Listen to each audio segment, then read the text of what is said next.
안녕하세요. 딸 하나 키우고 있는 워킹맘이에요. 사실 제가 친구나 알고 지내는 지인들이 많은 편이 아니라 지금처럼 하소연할 일이 생겨도 마땅히 털어놓은 사람이 없더라고요. 그렇게 혼자 답답한 마음으로 있다가 더는 못 참겠다 싶어 여기에 오게 되었습니다. 남편과는 서울에서 지하철로 20분만 벗어나면 바로 나오는 경기도권에 거주하고 있어요. 할 수만 있다면야 저도 서울에서 신혼을 시작하고 싶었지만 결혼할 당시 저희가 가진 돈이 충분하지가 않았거든요. 그나마 친정부모님이 물심양면으로 도와주신 덕분에 지금 사는 아파트라도 구할 수 있었네요. 그렇다고 지금 살고 있는 지역이나 동네가 마음에 안 든다는 건 아니에요. 근처에 산도 있고 산책로도 구비가 잘 되어 있거든요. 그리고 학군도 잘 되어 있는 데다가 이미 상권도 자리를 잡은 터라 사는데 불편함은 거의 없답니다. 딱 하나 유일한 단점이라면 제가 육아휴직을 다 쓰고 복직한 지 얼마 되지 않아 이직을 했는데 그러면서 출퇴근길이 꽤 길어졌다는 정도 될 수 있겠네요. 이직하기 전에는 남편처럼 자가용으로 20분이면 충분히 출근할 수 있었거든요. 근데 지금은 버스도 타야 하고 지하철까지 타야 하다 보니 운이 좋으면 1시간 안쪽으로 보통은 1시간 반 정도 걸립니다. 그러다 보니 퇴근하면 저는 말 그대로 파김치가 되기 일쑤였지요. 사실 아이만 아니라면 위험 부담을 감수하면서까지 이직을 하지 않았을 거예요. 원래 다니던 회사도 월급이 많았던 건 아니지만 그래도 꽤 괜찮은 회사였거든요. 그냥 욕심 부리지 말고 길게 보면서 쭉 다니려고 했었는데 그놈의 돈이 참 문제더라고요. 특히나 막상 아이를 키워보니 제가 예상했던 것보다 훨씬 많이 들더군요. 원래 부모 마음이라는 게 그렇잖아요. 남들보다 잘해주지는 못해도 처지는 꼴은 못 보겠고 주위에서 워낙 이런저런 말들이 많다 보니까 적어도 다른 애들이 하는 건 해주자라는 마음이었어요. 물론 지금은 그런 것들이 전부 다 부질없다는 걸 깨닫고 정신을 차렸지만 당시만 해도 오시며 먹는 거며 나름 고급이 아니면 쳐다도 보지 않았네요. 당연히 금전적으로 부담이 오기 시작했고 전에는 저희 회사 월급에 불만이 크지 않았는데 점점 아쉽기 시작하는 겁니다. 그런 와중에 복직한 회사 분위기는 저를 어찌나 서럽게 하던지요. 비록 요즘은 육아휴직이나 애엄마에 관련된 복지가 좋아졌다고는 하나 여전히 아쉬운 점은 남아있더군요. 특히 제가 일하는 부서의 팀장님이 진짜 악질이라고 생각하는 게 어떻게든 그동안의 공백을 메우려 노력하는 저에게 애정과 다른 업무를 배정해준다던가 대놓고 애엄마들은 자기 부서에는 필요 없다는 식으로 눈치를 주는 게 아니겠습니까? 정말이지 한 달 넘게 정신적으로 너무 힘들게 하더라니까요. 그러다 아주 귀한 기회로 다른 회사에서 스카웃 제의를 받게 되었는데 그게 바로 지금 제가 다니고 있는 회사입니다. 회사 위치가 저희 집에서 먼 게 마음에 걸리기는 했지만 이직을 안 한다고 해서 얼마나 버틸 수 있을지도 의문이었고 연봉 조건도 비교도 안 될 만큼 좋은데 제가 거절할 이유가 없다고 생각했어요. 남편은 어떤 결정이든 든든하게 지원해주겠다 응원을 해줬지만 저의 이직 소식을 들으신 어머님께서는 애엄마가 돼가지고 밖으로 너무 도는 거 아니냐 한 소리 하시대요. 제 딴에는 충분히 신중하게 결정한 건데 잘할지도 못하면서 그런 식으로 말씀하시는 어머님이 정말 서운했습니다. 그리고 말이 나와서 말이지만 까놓고 말해서 결혼할 때를 생각하면 지금도 사기 결혼을 당한 게 아닌가 싶을 만큼 억울한 사건이 있었거든요. 일단 결혼 전까지만 하더라도 어머님 성격이 저 정도로 막 나가는 줄은 몰랐어요. 비록 처음 인사드리러 갔을 때 유난히 사납게 보이는 인상 때문에 겁을 먹긴 했지만 그래도 막상 저희 결혼식이나 혼수에 잔소리 한번 하지 않으시는 건 물론이고 연락을 자주 해라 마라 등등 며느리인 저한테 바라는 게 전혀 없는 게 진짜 쿨한 시어머니가 저런 거구나 싶었지요. 저는 속으로 역시 사람이 생긴 것만 보고는 모른다더니 괜한 걱정을 했구나. 은근히 어머님에게 죄송하기까지 하더라니까요. 그런데 문제는 결혼식이 임박할 때까지도 원래 도와주시기로 했던 결혼 비용 3천만 원에 대해서 이렇다 저렇다 말씀이 없는 겁니다. 아예 말을 안 하셨으면 기대도 안 했을 텐데. 너무 자신있게 그 정도 금액은 해주실 수 있다 호언장담을 하셔서 신혼집 구할 때 그 금액까지 있다 생각하고 계약을 했거든요. 그런데 도통 소식이 없자 저는 저대로 돈 이야기다 보니 껄끄러워 눈치만 살피고 있었지요. 그러다 남편이 답답한 마음에 여쭤봤더니 원래 들어오기로 한 돈이 안 들어왔다나 뭐라나 그러면서 저한테까지 전화를 하셔서 당신 사정을 길게도 늘어놓으시대요. 그때만 해도 결혼식은 바로 코앞이었지. 어머님하고는 그럭저럭 정도 들었지. 그래서 제가 냉정하게 상황 파악을 못하고 남편이랑 상의 끝에 어머님이 해주신다던 돈은 대출받아서 해결했답니다.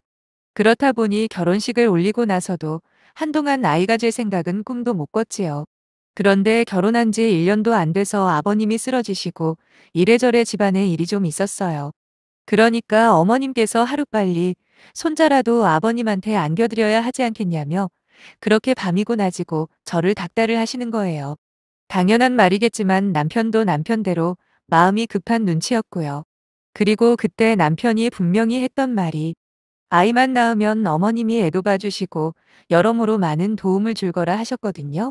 솔직히 친정에 맡기기도 여의치 않았던 상황이라 그래 여러 가지로 좋은 일한다 생각하자 마음을 먹었어요. 그렇게 지금 딸아이를 가지게 되었던 거지요.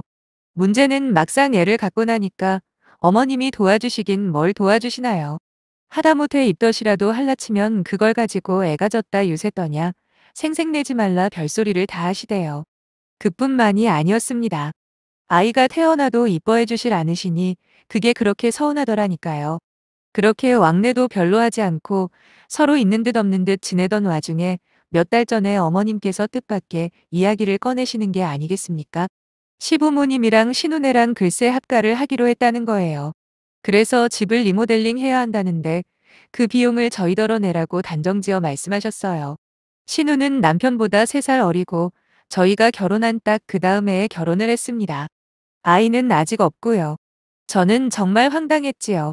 이야기를 듣자 하니 신혼애가 들어와서 사는 것 때문에 리모델링 이야기가 나온 것 같은데 그러면 신혼애회가 부담해야지 왜 저희가 보태나 싶어서요. 그리고 보태드리고 싶어도 돈이 있어야 뭐 보태드리던지 할 거 아닙니까? 저희도 살림살이가 빠듯했거든요. 그래서 어머님께 죄송하다고 그럴 만한 돈이 있지 않다. 일단 공손하게 말씀을 드렸더니 어머님께서는 일전에 저희가 자동차 계약한 걸 들먹이면서 뭐라고 하시더라고요. 사실 남편이 타던 차는 남편이 직장에 들어가자마자 샀던 차라 10년도 훌쩍 넘은 차였고 제가 타던 차 역시 벌써 8년이 다 돼가는 차였어요. 근데 이제 아이를 데리고 어디라고 가려니까 이 차고 저 차고 불안해서 태울 수가 있어야 말이지요. 공간도 너무 좁고요. 그래서 조금 무리한다 싶기는 했지만 가족용 SUV를 한 대 계약하긴 했었어요. 어머님은 저희더러 지들 차 살 돈은 있고 당신 리모델링비는 못 내주냐면서 얼마나 짜증을 내시던지 신우 남편도 있는 자리라서 제가 더 세게 나가지는 못했지만 저렇게까지 막무가내일 수가 있나 싶더라니까요. 결국 돈은 해드리지 않긴 했지만 가뜩이나 시부모님과 사이가 좋지 않던 저희는 이번 사건으로 더욱더 냉랭해졌습니다. 그러다 신우네가 굳이 왜 시부모님 집으로 들어가서 살게 되는 이유를 알게 되었거든요. 신우가 시매부 몰래 동네 여자들 돈을 빌려서 주식을 크게 한 모양이에요. 근데 예상하시듯 돈을 전부 다 꼬라박아 버렸고 신우한테 돈을 빌려준 여자들이 법적으로 문제를 삼고 나선 겁니다. 그래서 합의를 해야 하네 어쩌네 그러면서 일이 커져버린 거죠. 그나마 집이라도 한 채 있었으니 망정이지. 그리고 저희 어머님도 대단하다 싶은 게 그런 와중에도 남은 돈으로 리모델링까지 강행하시더라니까요. 그런데 리모델링을 시작할 무렵 시부모님 두 분께서 저희랑 상의도 없이 저희 집에 오셨더라고요. 공사 기간 동안 가 있을 곳이 애매하니 딱 한 달 정도만 같이 지내자 하시는데 마음 같아서는 당장이라도 보내고 싶었습니다. 그런데 이미 짐까지 싸들고 오신 분들을 길거리로 내쫓을 수도 없는 노릇이고 남편도 중간에서 난처한 표정으로 미안하다 미안하다 하길래 흐지부지 같이 지내게 되었네요. 그리고 말해 뭐 하겠어요. 제게는 한 달이 1년처럼 길고 고역이었습니다. 어머님 아버님이 계신다고 저의 일상이 조금이라도 편해지기는커녕 오히려 신경 쓸 일만 많아지고 저의 스트레스 지수는 점점 올라만 가더라고요.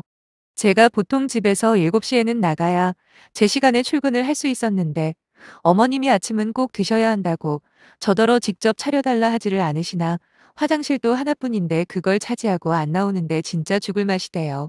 정말 일부러 저러시나 싶을 정도로 사사건건 사람 불편하게 하는 재주가 있으시더군요. 당연히 아이도 전혀 봐주지 않으시다 보니 남편이 등하원을 시키는 건 여전했고요. 그래도 남편은 자기 부모라서 그런지 어떻게든 이해하려 노력하는 눈치였지만 막말로 저는 피 한 방울 안 섞인 남이었으니까 불편함이 많아질수록 시부모님이 싫어지더라니까요. 그래도 시간은 꾸역꾸역 흘러서 어머님 아버님 두 분 다 리모델링을 마친 집으로 들어가셨습니다. 이제는 전부 끝났구나 숨 좀 쉬겠구나 안심을 했건만 그게 끝이 아니더라고요. 시부모님이 돌아가시고 난 뒤 한 2주쯤 지났을까 하루는 어머님께서 혼자 저희 집에 또 오셨길래 무슨 일인가 싶었지요. 그런데 어머님께서 하시는 말씀이 신우네가 지금 큰일이 났다면서 저희 집으로 이사를 오시겠다는 겁니다. 일단 작은 방이 비어있지 않냐면서요. 알고 보니 시매부 부모님께서 신우가 돈 날려먹은 거며 거기다 자기 아들이 대릴사위까지 하게 생겼다면서 차라리 이혼을 시키네 만에 온 집안이 발칵 뒤집혔다고 하시더라고요. 그러니 어쩌겠냐면서 당신 딸 이혼녀 안 만들려면 일단은 시부모님 아파트를 신우네한테 줘야 될 것 같다고 그래서 당분간 저희랑 사시겠다는데 이게 무슨 날벼락인가 싶었네요. 아니 사고는 신우가 쳐놓고 그 피해를 왜 제가 봐야 하는 건지 도무지 이해가 안 되었습니다. 뭐 시부모님이랑 한 달 살면서 느낀 건데 피곤하고 힘들면 힘들었지 좋은 건 하나도 없다는 거였거든요. 당연히 저는 그러기 싫다고 딱 부러지게 거절을 했고 어머님께서는 저더러 그렇게 안 봤었는데 아주 못돼 처먹었다며 급할 때 가족끼리 돕는 건 당연하답니다. 그런 것도 안 배우고 지금까지 뭐 했냐 언성을 높이시길래 저도 가만히 있지 않고 받아쳤어요. 어머님은 저희 결혼할 때부터 해주신 게 뭐 있냐고 결혼 비용 약속하신 것도 막판에 돈 없다 하셔서 대출받아 급하게 해결한 거 잊으셨냐고요. 그리고 지난번에 같이 살 때 한번 생각해 보시라고. 그래도 손녀라고 하나 있는 거 하원 한번 시켜주신 적 없지 않냐? 아니면 살림을 도와주신 적이 있냐? 반찬 하나를 해주신 적 있냐? 막말로 계시는 동안 주구장창 대접만 받고 가시지 않았냐 마구 따져버렸습니다. 어머님이 제 입장이 되어 보시라고. 어느 며느리가 어머님 같은 분이랑 기꺼이 같이 살겠다 나서겠냐 시원하게 퍼부어버렸더니 옆에 있던 남편이 나서더라고요. 저를 말리면서 말이 너무 심한 거 아니냐고요. 솔직히 남편이 저를 대신 따져줬다면 그렇게까지 화가 나지도 않았을 겁니다. 오히려 신우 걱정, 시부모님 걱정을 제가 먼저 했을지도 모르겠네요. 제가 틀린 말을 한 것도 아니고 그렇다고 어머님께 막말을 한 것도 아닌데 남편이 일방적으로 저만 가로막으며 나무라는 식으로 나서는 순간 왜 시쳇말로 눈 돌아간다고 하잖아요? 그때가 딱 그랬어요. 저도 모르게 억울하고 분노가 치밀어 오르는 겁니다. 목표물을 어머님에서 남편으로 바꾸고는 그러면 당신 혼자서 모시고 살든 말든 알아서 하라고요. 대신 나는 꼭 빼달라 부탁조로 비아냥대기까지 해버렸어요. 아니 사위나 그쪽 사돈들은 무서워서 꼼짝도 못하고 며느리는 뭐 밟으면 찍소리도 못하고 납작 엎드리는 호구 취급하냐 소리를 질렀습니다. 그리고는 남편더러 당장 이 집부터 부동산에 내놓을 거라고 했지요. 참고로 저희 아파트 계약 당시 대출을 제 이름으로 받으면서 자연스럽게 명의도 제 앞으로 올려놨거든요. 나중에 이럴 때가 올 거라고 생각하고 그랬던 건 아니지만 속으로는 천만다행이다 싶었네요. 남편은 남편대로 제가 이혼하자는 식으로 말을 하고 있으니 자기도 지면 안 되겠다 싶었는지 저보고 계속해서 말 가려서 하려면서 어쩌고저쩌고 콧방귀를 뀌는 겁니다. 그리곤 한다는 소리가 딸아이라면 사족을 못 쓰면서 진짜 이혼하고 살 자신 있냐? 아직 합가를 할지 안 할지 결정난 것도 아닌데 어떻게 헤어질 생각부터 하냐 저를 비난하더군요. 제가 우리 딸을 얼마나 사랑하는지 잘 아는 남편 입장에서는 아이를 약점 삼아 저를 공격하는 게 가장 효과적일 거라 생각했나 본데 저도 그렇게 호락호락 당해주고 싶지 않았어요. 그래서 그러라고 했습니다. 내 인생 망가지면서 아이 옆에 있는 것보다 조금 떨어져 살더라도 제대로 사는 엄마가 되고 싶다며 제 나름대로 승부수를 띄웠네요. 솔직히 애를 안 보고 살 자신 없고요. 만에 하나 이혼을 하더라도 수단과 방법을 가리지 않고 아이는 제가 키울 작정이었거든요. 하지만 그런 제 마음을 들키는 순간 고스란히 저의 큰 약점이 될 게 분명해서 숨긴 겁니다. 그리고 완전 세게 나가버린 거죠.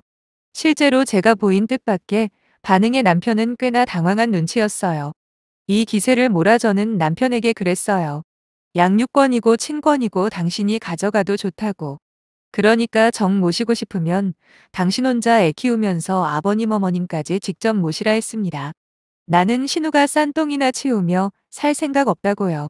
그러자 옆에서 지켜보던 어머님도 이건 아니다 싶으셨는지 한 발짝 물러나시면서 딸이고 아들이고 전부 이혼하게 생겼다며 나오지도 않는 눈물을 쥐어짜시대요.